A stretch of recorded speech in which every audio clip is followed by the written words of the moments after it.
Salam iyleşler.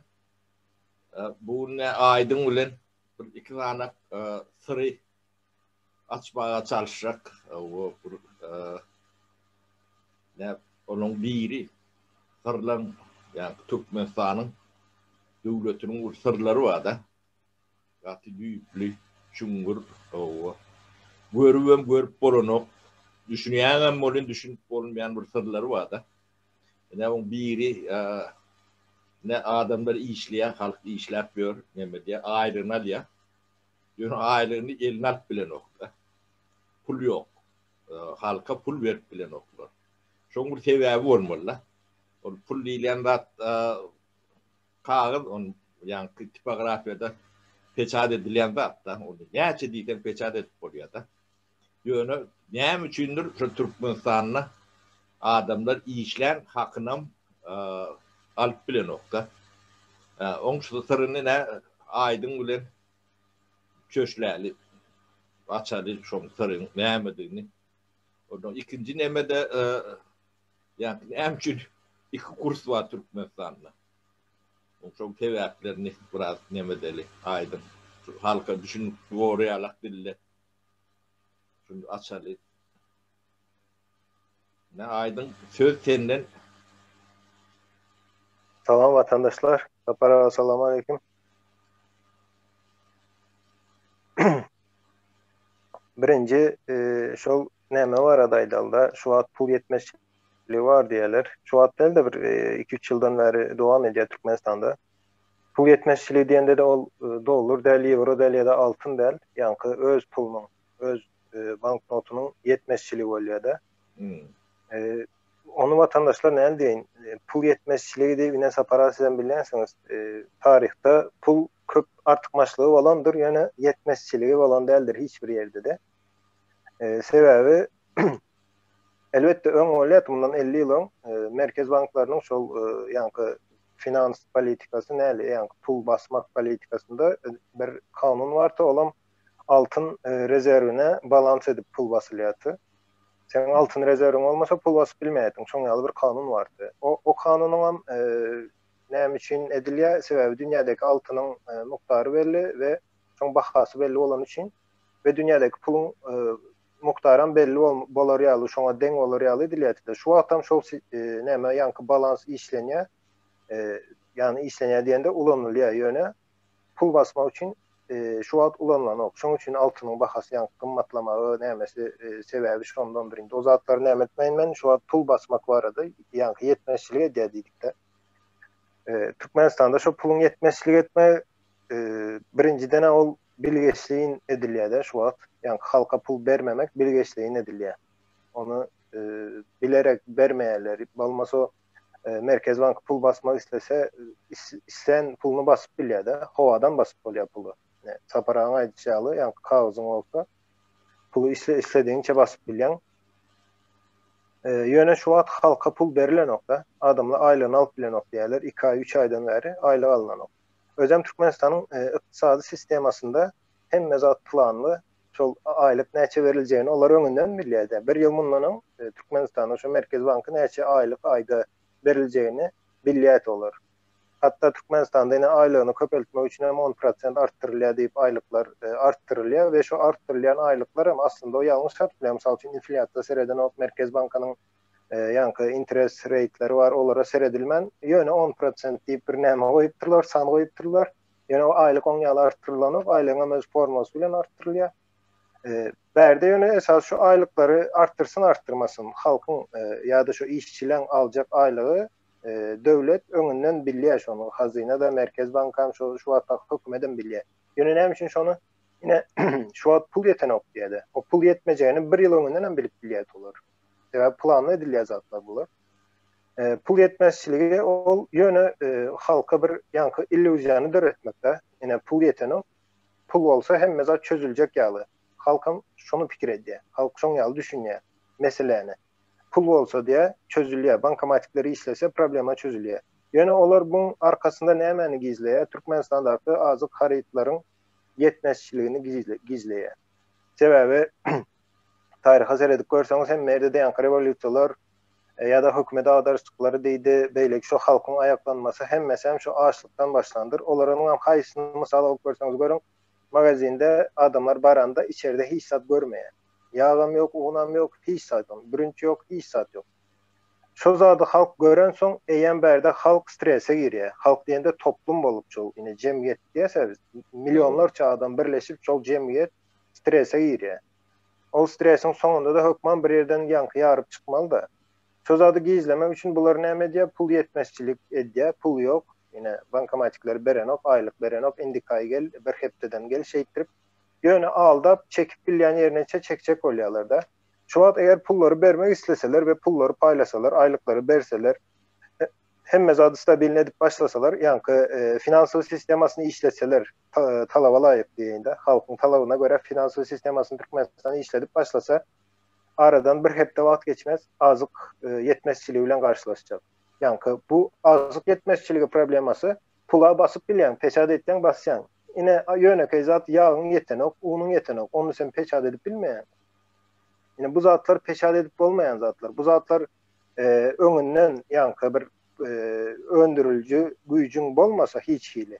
Ve sen şon aladasını 6 ay, 1 yıl, 2 yıl önünden şon aladasını etmedik olsan, bir günde çözüp bolan ok. Pul yetmezçiliğini bir gün böyle bir hepte de çözersin pul yetmezçiliğini. Yöne beylik yetmezçiliği hakikaten bir işleyen bir sisteme gerek. 1 yıl, 2 yıl, 3 yıl, 5 yılını göz önüne tutup işleyen bir sisteme gerek. Şu zatları düzeltmek için. Şunun için hem şu azık harit yetmezçiliğini gizlemek için, Türkmenistan'daki açlığı gizlemek için yine bizde diye finansal problemi var diye Türkmenistan. Aslında 10 yıl zaten ve şu an aylıkların verilmemem nemeden planlı ediliyor. Yani bilivediyorlar bunu. Beylek şu magazinlerdeki yetmezçiliği gizlemek için ya da bazılardaki yetmezçiliği gizlemek için. Pul versen adamlar pul alacak. O pullara şu an ne dersin? Pul alanırsan o pulu hiç kim öğünde saklanır var. Yani yiyecek zadnalar, giyecek zadnalar ve soğumana başlar pulları. Pulun etmeli işi var Türkmenistan'da. Pul öndürücü güçtür. Yani supply diliye de bir önümü supply destek veriyor bir önüm için. Yöne Türkmenistan'da şu pulun destek verecek önümü yok olan için o pulu ekonomikada hiç ile dolanışığa girip bilmez şu adamın eline bereni adayında da yine bir yere gelip tıkanıp kalmalı. Ve şu bir vaktin özünde de Türkmenistan bazarında şu atak var olan yankı yağı, unu, beyleki önümlerinin hemmesini şu pullarla adamlar satmalı. İzne de önüm gelmeye ve bu da açlığı tizleştirecektir Türkmenistan'da. Onun için pul vermezliği bankamatiklerin ben fikrimce şu günkü günde olan tarafından söyleyen, olan tarafından doğru edilen zat bu. Ve bilyeler hem mesela o zatları. Yönemen şu Türkmenistan'daki ekonomistler şu pulun yetmezçiliğini, özen manadın yetmezçiliğinden doları bilen o kıyın zat birazcık. Yönemen manadın yetmezçiliğini çözüp bilmeyen derecede nemedir deyip cahildir deyip fikir edemek. Onu Türkmenistan'da dünyanın kim olsa olsun bir 5 klas bilim var adam bu pul meselesini, pul yetmezçiliğini çözüp bilye deyip fikir edeceğinden. Evet. Men yine bir zat koşayın şutaydı. Aydalı bardı geldi pulu, nağıt pulu Merkez Banka basıp bilen ok diyelde. Böyle olan tipografiya nemesi bozuluptur diyeli. Onarvan bilen ok injineri yok. Onda şu attak sistemada pul yetmezçiliğini çözmek için yönetken zat onu Merkez Banka bolmadan nemede çözüp biliyor. Sebebi banklara eğer şu adamların aylıkçılan hasabına aylığı yatan olsa, olan hasabında pul görünyen olsa, sonra sen çek görünüşünde bankların edip bilen işi bu. Bank yönü ona çek yazıp verip biliyor. O adam ama o çek alacak. Çek misal için 20 manatlık çek, 100 manatlık, 1000 manatlık çekler yazdırıp alacak. O çeklere varıp magazinde ne edip bilir. İslenz adına şunu değiştirip biliyor da. Çalışıp biliyor. Şu çeklerim iş edip böyle. Eğer sen nağıt yetmezçiliğin var olsa ve nağıt pulu basıp bilmeyen olsan onda sen çeklerle işle. Yani şu problemini çözüyen için yönemin ayten o pul yetmezçiliğini çözmek hiç zaten yöne olur bilerek ne etmeler. Bu olmasa sen pul basıp bilmesen çek yazarsın. Bankta, hasapta pulu var olsa sen bankın borca ol. Hasandaki pulu adamı vermek. Çek yazıp ver. Ve bank cevap verip bilir o zatlara. On kanun yollarıyla cevap verip bilir bankona. Bankın işi ol. Kreditin kartışka da var. Biz naliçli raşot var adı. Kreditin kartışka öyle. Tövden çok öğrettin. O da edilen o. Ya kredit olduğu bolan wagtda ýa birazcık elektron tarapy bar da ol işin hem para. Var hem bir yerde var. Awa. Magazinlerde de var. Yani şu elektrona geçmegen bir hepdesini almaz men fikrimde. Sebäbi 10 ýyl bir çylşyrymly bir näme däldi şu kredit sistemasy da kän bir çylşyrymly zat däl. Näme ne sırrı açtın ne şu gizli sır da. Önüm ne şu at pulu göversem bir hepde yetmeliler. Son ikinci neme halkın 60% daşını ne şu halkın içinde ol ne gözüne getirip gör ne ikisi ol ya da şu atki yiyen ağızdan daşın akları içine girdi içinde oldu.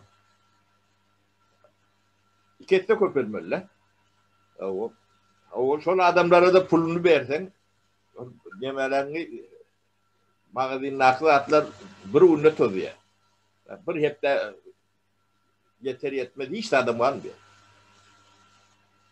Böyle yurda taşına çıkarıp içine salmayanın sebebi şu. Halkı taşına çıkardılar ne biçim tarar burada. Koronavirüs olsa da şunlarla.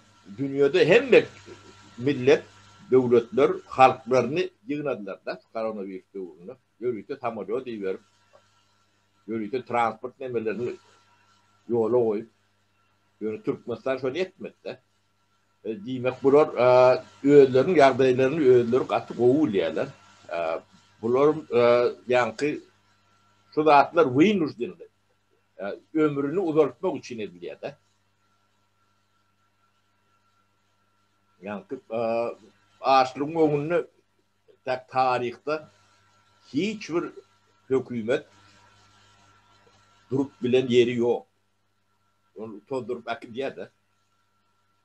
O da eyyem yüz veren o iş. Yönü ne şular yalak betit bilen bunun gemesini olur diyorlar da. Ömrünü. Yani takta oturman nemesini olur diyorlar da. Bu Sovet nemesine öz nemesi bilen kanun yolu bilen vazifesini tavşıran bir yelsin var. Yani şu sonki 91. yıllar beri Sovet post-Sovet nemesinin teritoriyasını seyredende seçim bilen giden yeketek biri vardı. O da şu yelsin. Göz meyletin demedi. Yine Lukashenko deret halkın hem beri karşı mortu yapışıp betiyor. Yani ne çay oldu? Öyle şu olmasa yankı gözünü inandıryandır da ben olmasam şu devlet dargacak diye de.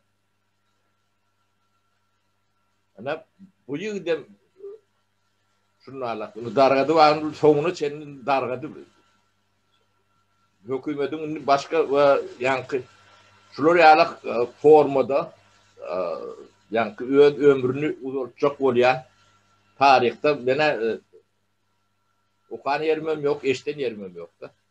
Şuları alak metit bilen ömrünü uzatacak olayan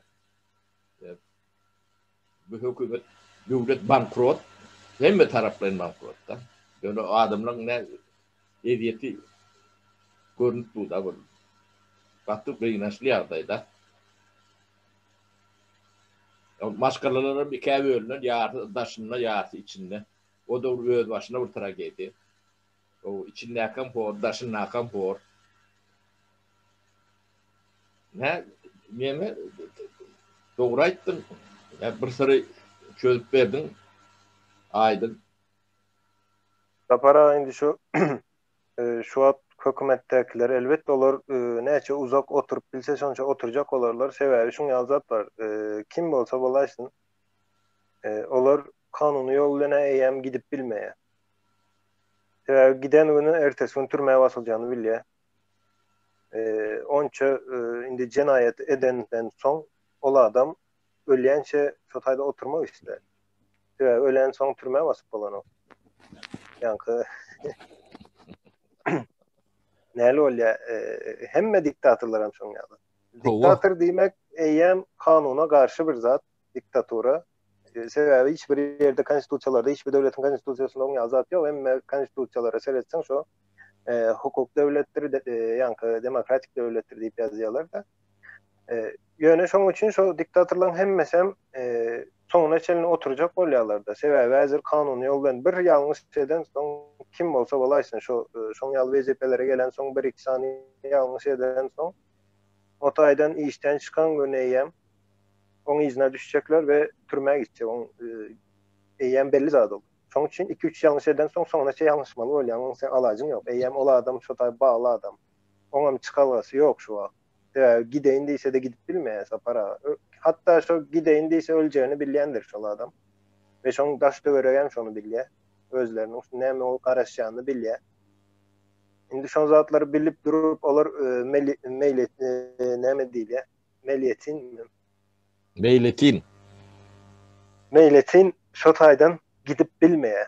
Özem şu wagt belki gitmek isleýändir, sapara aýtýandyr. Keşke şu bir sağadym bolsa izni aýlasam bir 10-15 ýyl. Ve şu wezipelere gelmesem diýýändir ol adamam. Sebäbi üstündäki ýükü elbetde düşünýändir. Düşünmeýän nämedendir, bilýändir. Şoň üçin gidip bilen oktaýdan. Aýdyn karantin bize geldiğinde de gidip bilemdik şu wagt şeylere. Karantinden bilemek indiki Türkmenistan'a şu wagt graniçalary indiki ýylaça ýapyk diýip eşitdim men. Ýanwaryň bir neçe diýip nämetdiler. Ýanky hawa ýollaryň nämelerine göre, maglumatlaryna göre. Birinji nämemiz tapara şoň ýalyrak ýanky pul ýetmezçiligi barada ol köp adam düşün pikir edýär, ine şonam oňaryp bilen oklar diýär-de. Ýöneköý zadyna bankamatikden hem üçin pul goýan oklar ýa-da halkyň aýlygyny berip bilen oklar diýerler.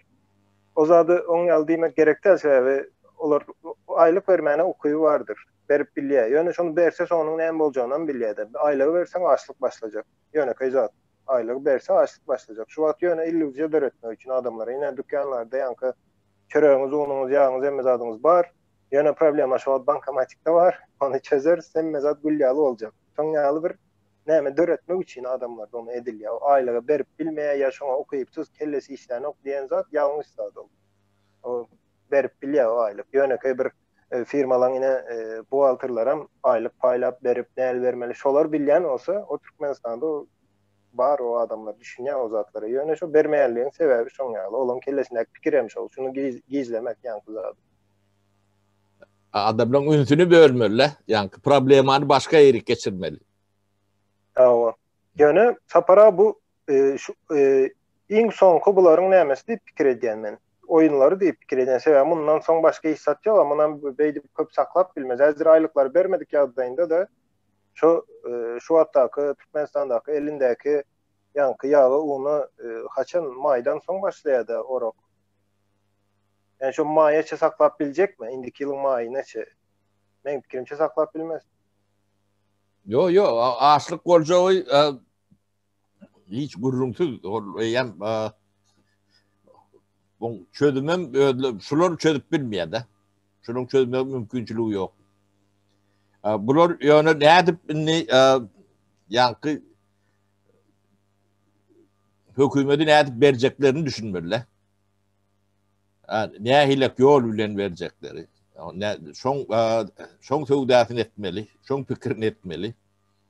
Bulan edýän hemme zatlary hem gürkünç hem utanç onu hemme diýsen gelişip duranda hatta o ýöne ýagdaý belli ýöne halk korlanır şu wagt üstüne de bu koronavirus bu ikinji näme hem geldiğine Ýewropada da hatta ýönkü birinji nämeden hem sany kende ýanky günnelik wakalaryň sany Türkmenistanda da ýöne ýapyk hiç kime aýtmaňdy bilmeňdi näme däldir o taýda da adamlar kırılýar. On näme dip jaň edip onu günne aýtjak bolup demek durumda döwletiň öýde aýtmaly o zatlary. Ýöne ýagdaýyň kynlygyny gaty gowulýar. Ana onna bun demesi deme aydın ikinci yani kısarımdan yani iki kurs. Yani ne için bazı kurs bilen yani resmi kurs var. Onun arasında 6 bütün onun 6 seden 6 yarmeste diye de. O şu kursum yani şun nemen demesi dovamı ya kömekçi bir nemesi mekanizmi. İki kurs hiç yerde bulmaya hak yok da. Ne kanuni yağdayda ne de realini iktisadiyeti yürütecek oranda da iki kurs bulmaya yağda yok da. Olur yani iktisadiyet yürümüyor da. Yürümesi mümkün hem değil. Önümçülük hem yönetilmiyor. Çünkü önümçülük yok. Ne halkın yarısı 60% daşınla ödüm çağda der ulu adamlar ne mi? Yani kendi yen tüketiyen katları daşında da çağı bilen karılar kalınlar etaati demesi. Ayal eftat bile. Yani şunun yani üç nederiyalak deme yok da önümçülük yok da. Sapara şu pulun iki kursu indi mene ken bir finans nemelerine ken düşünemek yani azıcık bilen deyinde. Türkmenistan'daki iki kursun nemesine hemen hiç düşünüp bilemek. Sebebi ekonomikan gözünden seyreden vaktın yani iktisadiyeti deyip seyreden vaktın ol nel deyin bir manasam yok. Samsıklığın bir son derecesi deyip olur ama sebebi hiç şeyli bir peydası yok. Hiç saatte peydası yok. Hatta aydalı şu yöneke bir zat da eğer bir Türkmenistan yine doları 3 manat edip saklamak bu Türkmenistan'ın özüne ziyan verip bile. Çoğu bir vaktın özünde de 10 manada çıkarmak yine ziyan veriyor. Men yine şun için berde ken bir yankı düşünemek şulan ediyen zadına.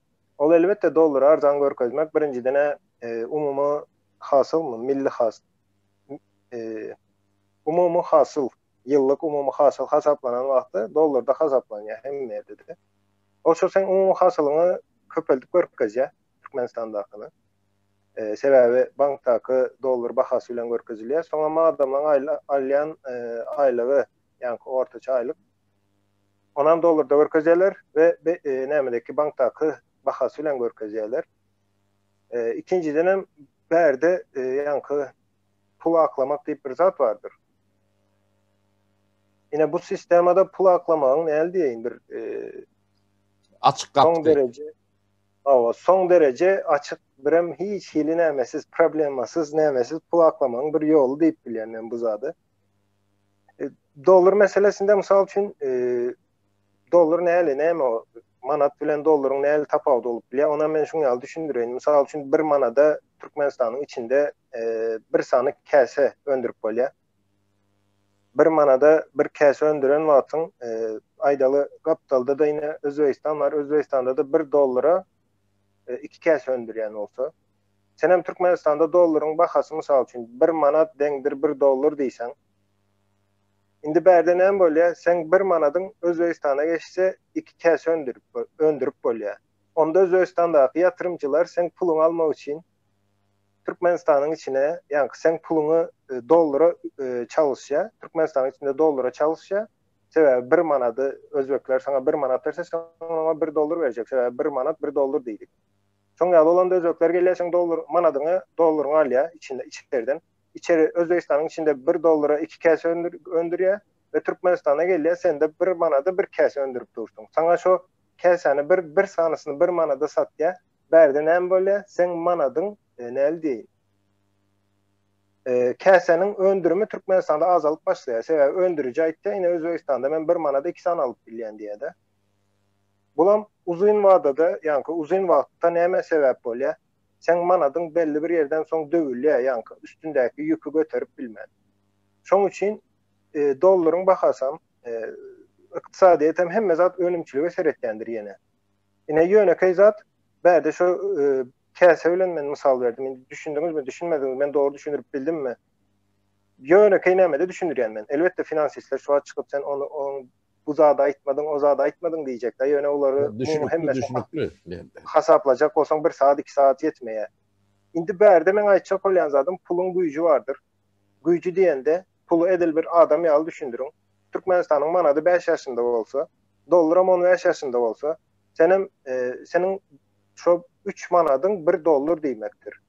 Yok sen men manadym güýçli diýip 1 dollar 1 manat edip goýsaň 5 ýaşar çağaň üstüne 15 ýaşar çağaň üstündäki ýükü ýükleýän diýmek. Olam onu galdyryp bilmeýär. Galdyrýar belli bir ýere çeýär. Soň ýanky ýykylýar, ýykylandan soň onu köp ýerde köp döwletiniň ekonomikasynda men ozady gördüm. Özünün içindäki valyutany güýçlendirip görkezmek üçin dollaryň garşysynda, altynyň garşysynda güýçlendirsen, öz ýanky döwletiň içindäki puluň üstüne düşen ýük köpelýär. O ýükü galdyryp bilmese belli bir ýerden soň o pul hökmana suratda ýykylýar. Pul ýykylýar diýmek soň, mysal üçin dollar ertir 2 lira soňky gün, ýani 2 manat soňky gün, 7 manat soňky gün 100 manat bolup köpelip başlaýar. Soň iň soňunda näme diýen izindäki nollar aýraýyn diýip öňki ýaly ine 5000 manat 1 manat boldumy? Soň ýaly ýa-da 1 milyon manat 1 manat edip goýmaly bolýan. Soň ýaly problemalar gelýär. Olam gysga wagtda işleýär, uzun wagtda ýene işleýär. O sebäbi ýene önümçiligiňe eser etýär. Ine pul ýöne pulun nämesem bar. Eger sen 5 manat 1 dollara dengelän bolsa, sen hem 10 manat 1 dollar bolýar diýip hasaplap, ýalňyş hasap etsen, berde ýene sen pulun näldin etmeli işinden az iş edip başlaýar. Yani hem işe şu zat vardı yine balans. Şu balansı saklacak olmalı. O devlet için hem gowzat, yani iktisadiyetine de gowzat ve stabil ekonomika diyen zat vardır. Yani stabil ösüş. Yine şu zat için hem işe balans işlenyendir. Şunun için o pulumuz yine manadımın gücü açtı deyip nem etmek. Ben için Türkmenistan'da şu vakti yine 20 manat dolyan olsa dollar. Şolam doğru baha. Hatta arzan Türkmenistan'da. Manat yine öz nämesinden, hümmetinden güýçli görünýär. 20 manat olanda da sebäbi ine 1 dollara daşar ýurtda mysal üçin Amerikada 1 dollaryň edýäni işine mysal üçin 1 dollara bir sany ruçka çykaryp bilýär. Türkmenistanda şu ruçka çykýarmy? Ýöne keýzat. Çüýüm çykan. Ine sen önümçiligiň bolmasa saparaga puluny näçe nämetsen et oň hümmeti gün-günden aşak düşer, aşak kaçar. Sebäbi ol kanuny var şoň ýaly. İktisadiýetin kanuny o. Yani öndürmäle de hiç şert koymadılar da. Öndürüp bilýän adamların başına kaçýar da. O käbä taşlak kaçýar, çykyp bildiler bolýar da. Sebäbi işlemek, birzat öndürmek howply. Sen janyňa, maşgalaňa, malyňa, mülküňe howply. Ol ýanky bizde hemme de tersine öndürýän adamyny gollamaly aýtam.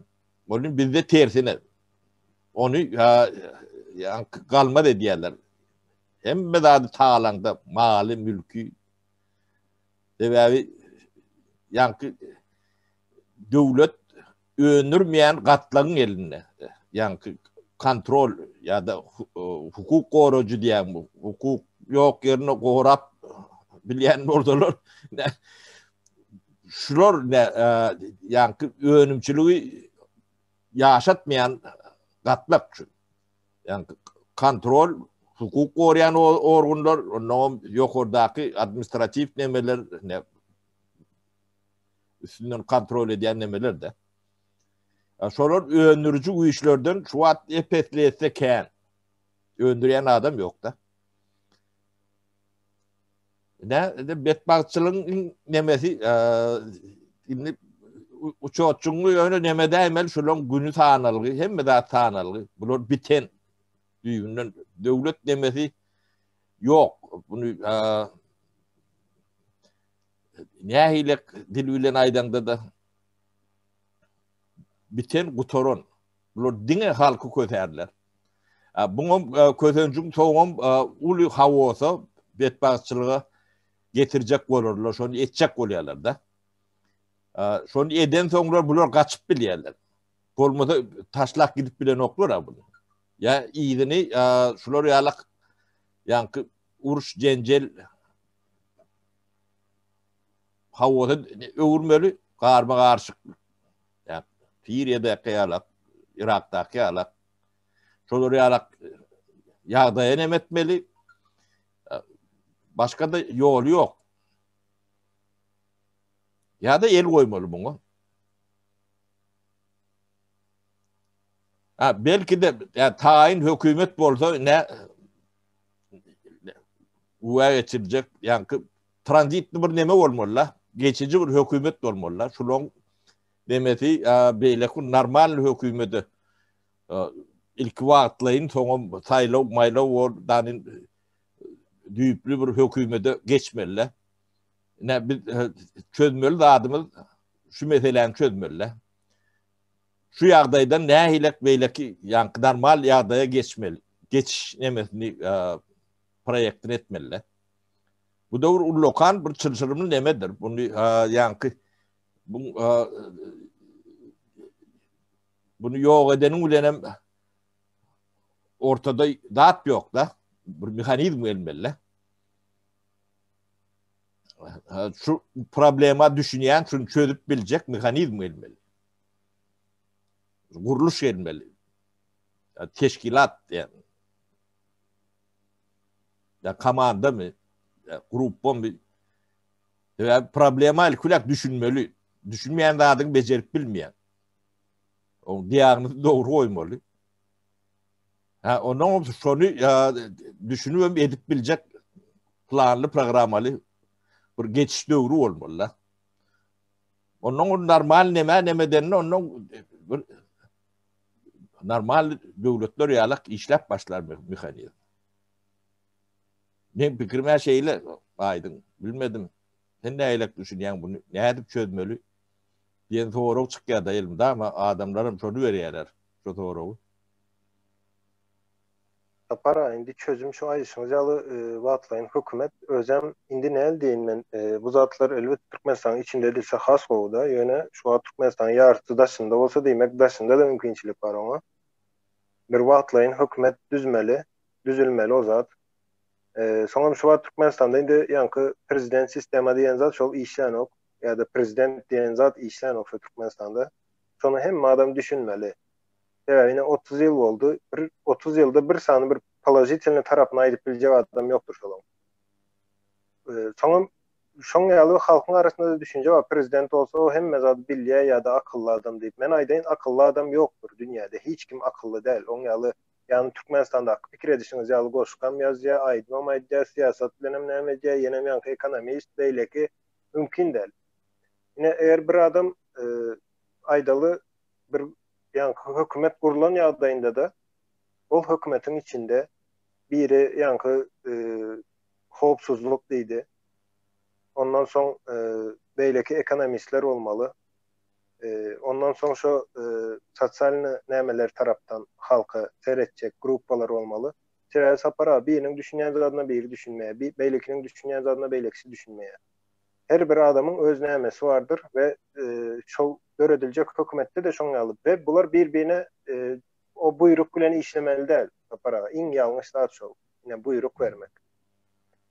Ol her gruppanyň öz işi vardır. Ýöne zat eger finans nämesi bolsa, tapar bolsa şo finansyna seretýän. Şo finansa gelip beýlek howpsuzluk ýa-da adalet oňa buyruk berse, ýa sen şunu et diýip aýdyp bilmeli däl. Sebäbi bilen ol, finansyň işine düşünmeýän adam, oňa sen buyrugy berip bilmeýän, aýdybam bilmeýän. Şoň ýaly bir sistema Türkmenistanda gurmaly. Yani işletjek bolsaň şo taýda. Soňra şu wagtdaky çözüm sapara aýdan zatlaryňyz üçin adam gerek. Ýanky müňlerçe adam gerek oňa gatnaşjak ol işe. Onu çözüp bolar ine mene ine size aýtsa siz ekonomikany bilýän adam, işleýän adam. Siz hem şu ekonomikasyny çözüp bilýäňiz. Indi men size aýtsam sapara şoň biliminen çözüp berdiýsen siz çözüp bilmersiňiz sebäbi. Onun için şeydir.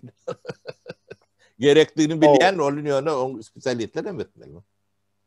Şolary şert öredip berip biler. O her işlerini mekanizmni o bir ýa-ki düýüp demelerini ýa ýollar açap bererse işler ýaly. Şoň ýaly sapara onam menem pikirlerim otyrýan şu çözümleri o arada. Nesip bolsa öňümizde näme derin onam Nämeler pikir edýän, nämeler edýän şu wagtdan aýtsaň olaram ama garşy bir taýýarlyk görmesin diýip gorkanda. Meme aydın ben demem ne yani düşüncem bizim adamlarımız yani kollektivni iş edip bilen nokta. Yani fikir alışıp mesele çözüp bilen noktada. Üç olsa yem neme oluyor da. Yani diyen kriz diyor fikir krizi aralarında. Şu kollektivni işlemeler, yani örgütlenme, teşkilatlanma, şolar yalak dememizde bizim medeniyetimizin içine de girmendir de. Ne biz dernek kurup ne şu zatları demetecek oluyorsa adamlar ne praktikada, realni durmuştu. Ne çağa problemi var mı? Saati kaçıp şu neydi kurulmalı, neydi finansiyel etmeli. Yani okul olsa neydi şunu finansiyel etmeli, hayatı okullara ne etmeli, hüner vermeli adamlara. O hüner veren son neydi bir iş yerini bilen üpçün, iş yer bilen üpçün etmeli. Ne şolar yalak demeni realni nemede biraz daşında ne trenirovka etmeli, yani tecrübe kazanmağı mümkünçülük de şu dernen esası nemesi şol adamları bir yerik cemlep birek bilen işleşip yani problem ani ilkulak düşünmek doğru diýagnyzy koyup bilmek, koymak buna da tecrübe gerektir, bilim gerektir, ilim gerektir, kembat gerektir. Ya küçük problemleri çözmek için şolar ýalak deme. Yine biz iksanakta saadi açarlıydık da. O saadi için molum terbiyeçiler gerek. Onu tayinlamalı, ha? Onu tayinlamalı bir adam tapmalı. Ha? Bulan onun caylarını, içindeki esbaplarını, kurallarını tapmalı. Onun iyimitini seyretmeli. Küçük problemi oluyor, onun problemi. Bunu bir çözmeli, başarmalı. Kurumu etmeli bunu. Bir yerde teri işletini tapmalı. Onun hiç de adam yok. Ne şu da atlar üstünde işlep bilir yalak adamları bir yere toplayacak oluyorsa. Yani bizim adamlarımızın ben görüyen adam şunu ullancağı var yektik. Yani şu meselenin üstünde işlep şuna koşağı urgat bu kan görünen nokta. Yani yektik çıkıp başladın ne? Daya şükür. Biraz umutlu. Pozitif. Yani şolar ýalak demeni biz ilkulak aşmaly. Türkmenistan'a baramızda da o problemlerin has ulları durda. Sen onu çözmeye mümkünçülüğün bolmasa, o tecrüben bolmasa, o näde terişten bargana bad etjeňi bilmesen, hiçtat bolmada. Ne hemme dat küçük dattan başlamalı demedi böyle. Başka yerlerde ne mekteplerde şu tayda yani çağlar tegelek bir stolun daşını üyüşünü bilerek edip şu arasında bir problema sonra koyup şunu çözüp şeyip çağlıkta nuru diyorlar bir kollektiv mesele çözmeye ya bir dinlemeli nemetmeli ne biz şu da atları bir elementarında atlan üstüne şu at demediyse yani hem de at bir ilki birinci baslanacaklar başlanıyor da. Şu yağda ya da biz boş baklaşkı şöyle temesine başladık. Yani şu yağda yettik. Yani hem etap geçmeli. Yani kendimizi bilsek, onun üstüne işlesek mesele çözülüyor da. Sapara şu bile işlemek yankı birek bilen bir yerde bir maksat için işlemek men şu zady gulluk edip görkem öğrendim de. Gulluğun ilk 3 ayında bana öğrettiler şunu. Şimdi gullukta emmez adam tiz öğrenýän. Sebebi o taýda yankı näme var. Geldiğin muallimlerimiz gowut. Son gullukdan eldiyin. Men öz bile baran nämemiz var da, bir wagtda var yani ýa-da gullukdaşlarym. Ondan soňra bir ýyl 6 ay gullar var.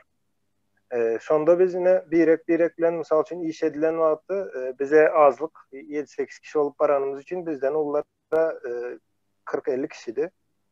Indi şolar iş buyurýar, misal üçin maňa iş buyurýar, men şol işi gidip edip başlaýan gapdamdakylara maňa kömek berdiren nokta kömekleşme diýeti.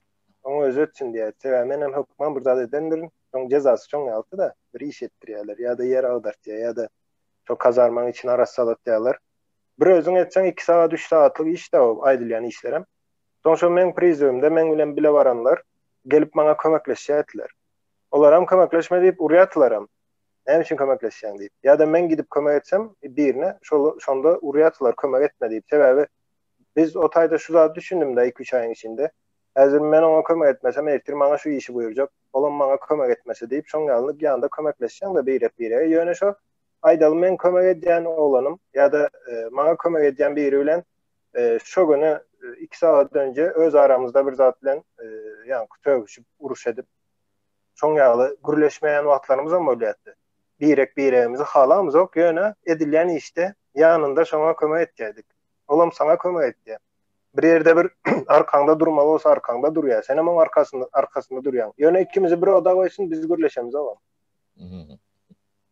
Ine şoň ýaly bir ýöne men aýtjak bolýan zatym şo bilelikde iş edilýär da şoň ýaly. Şo taýda gullukda öwredilýär bilemok. Indi hemme öwrenýändir men öwrenýän bolsam. Ýöne gullukdan soň ýene daşarda elbetde aýdyşyňyz ýaly. Adamlar birek bilen bile işläp diýen nokta. Addelin işlemen näme etdiler. Olam şu Türkmenistanda yine terbiýeden gelýär. Okullarymızda şu zatlar ýok. Ýani bilelikde 4 kişi, 5 kişi ýa-da 10 kişi bolup şu zat edin diýse, öz arasında şolar näme etdi? Berdiňe universitetde aýdan zadymyz bar da bir araşdyrma berýärdiler bize. Araşdyrma berende de bir özüňe beren ok hiç haçanam. Käwagt bolýar, kiçiräk araşdyrma bolsa. Araşdyrmany 5 kişiye berýär. Şu 5 kişiye berýär, özüm aýdan ok kim näme iş etmeli. Ýa-da değişken de. Şol işleri şu 5 kişi olup bir saatdan uzağa gitmeyet, bir saatin içinde her kim özüne gerek işi paylaşıp alıyat, düşünüşüp, men şunu edip bilen, onu edip bilen. Yani bilemek, Türkmenistan'da şu zat ne edip bilen ola koyuyorlar. Bir problemi var. Türkmenistan'da vedipe, yani biznes düşünce var da. Yani devletten devlet vazifesinde işleme iş yani başlık olmak biznes. O da öndüren ok, sen burada bilen ok, o da bilen demesi yok. Şu vazife, şu biznes. Deyip düşünüyorlar da. Daşnaklarım köprü şunlarla. Şu tay pul getiriyor. O tayda biliyor gerek. O iş etmeli. O taydan sen aylığın alarsın, ondan başka da adalan o var. O şu düşünceler yok. Şu yankı şu 30 yılın içinde yok ediptirler. Ne adamlar bir yere getirip olmayanın sebebim bir türlü yani biri başlık olmalı yok ben. Onun başlık olanın eyleklerin üstünden hanlık durmalı. O bilen ok, o işi başaran ok, o da atları seyredilen ok. Şunları yalak bir türlü adamların içinde bir deme var, onu ne yaşların içinde de görüyor. Kıyın zat, bu zatlar yani birden görüyen ya birden bolayan zatlar değerli.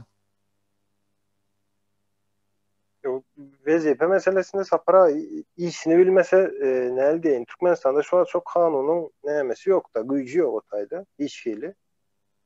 Şoň üçin adamlar yine bayağı bilen ok, öndürücüler.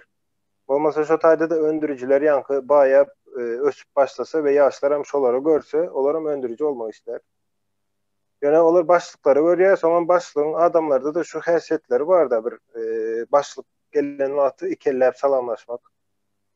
Ya da bir töre geçirmek başlığı.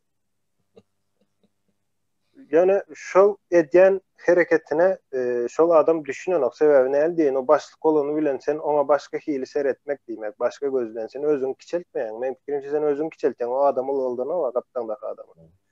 Ne diyeyim sen Türkiye'de işlep yaşapıyorsun da ne ulul firmalar vardır. Ne Koç grubu, Sabahçı grubu beylekle bir topar. Şolun hiçbiri ne minister olacak diyenler, ne vali olacak diyenler, ne prezident olacak diyenler, ne bir partiyen başı olacak diyenler. Akıllı adam iş nedir? Ödün bağıdırlar. Yani hükümetin başı ne şolun elinden birisini alacak diyen vakti alıp bileyim. Yok. Kanun oraya.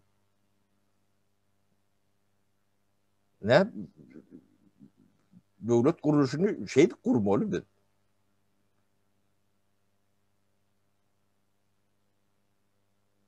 Bu Tapara şu kanun neredeysem şu kanunu işletmeli de şunu işlemeyen kanun Türkmenistan'da ne diyen şu at kanun yok otayda hiç geli.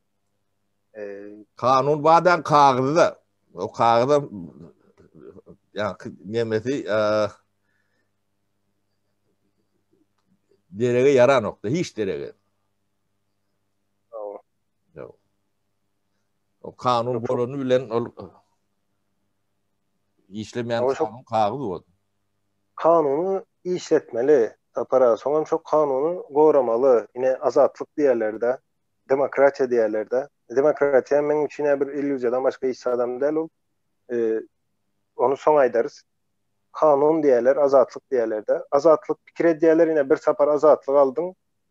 Sen azat deyip fikir ediyorlar. Yani on ya azat yok. Ol maşin değil, halı dilnik değil ol. Aldın sen kolar yağlı. Azatlık için hem işe görüşmeli. Hem işe. Ol tapavdı yok sen Amerika ol, Avrupa ol. Şu taylarda hem görüyorsunuz şu azatlığı Kebriyede adamların azatlığı ne edip başlasa derrev köçe çıkıyandırlar. Ve hem işe görüşendirler şu azatlık için. Ve şu kanunun göremev için, konstitusiyanın göremev için hem işe halk şuna görüşmeli. Men yine şu zadadı misal için adalet diyende eğer sen görüşmeyen olsan onda şu işlemeye. Eğer sen şu kanun yani azatlığın için, konstitusiyan için, hakların için görüşmeyen olsan onda sen ne deyin? Bir Singapuryalı yaşamana hak eden ok. Bulam adalettir. Türkmenistan'daki şu an Türkmen halkının düşen yağdayı men için adaletlidir. Sebebi biz sapara hiç sad edemiz ok. Biz hiç görüşmedik. Biz okumadık elimize kitap alıp. Biz problemaları çözmek için kellerini emetmedik.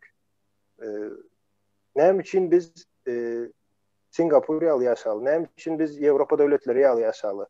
Eğer adaletli olar mı? Hazırine Avrupa devletleri için yalı yaşasa bizim hiç sad etmen ediliş olar yalı yaşasak adalet nerede onda? O yine adaleti koruyas diyorlar da. Yani adaleti korumalı, adalet için görüşeceğiz. Adalet için görüşmek gerek değil. O ulakan zaten.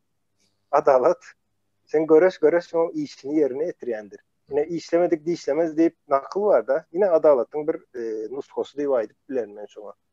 Sen bugün eğer hiç sad etmen gül oynayıp yaşadın erterin içinden bu yaşayış karışayan olsun kaptan da kama şu ertesi için o yaşam için azap görüp işleyen olsa ikinden dereceye yaşasan adalet olur mu? Olmaz. Onun için adalet her bir zat, her bir devlet, her bir millet özlerinin hak eden yerindedir. Onun üstünde de değil, aşağında da değil. Men fikrimçe şoňa alyrak. Doğru, doğru.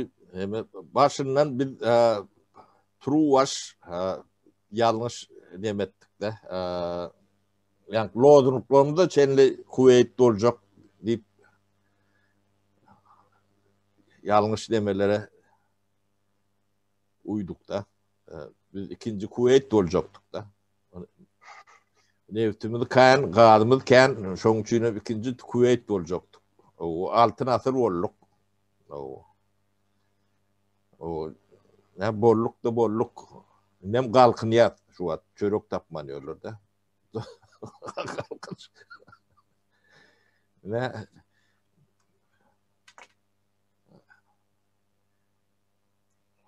şuýda gutura eline we epetli wagtam boldy. Bir sagatdan geçti näme Bolya sapar Aynen. ha. Her sapar yarım saat geçmesin diyen de yine. Oo. Bir iki tane sıra açtık näme. Nämesi pul utçylygy däl ekenden çörek gıtçylygy. Hava. Önüm Çörek gıtçylygy. gıççılığı, önüm gıççılığı. Ondan pul gıççılığı bilen gizleyecek kolyalar şu an. Gizleyecekler de birazcık uzatacak kolyalar menkibince. Onu bolya iyleşler. Köp sağ olun. Aydın sana da köp sağ ol. Ine şurary alak sırlary yuwaş açıp başlaly.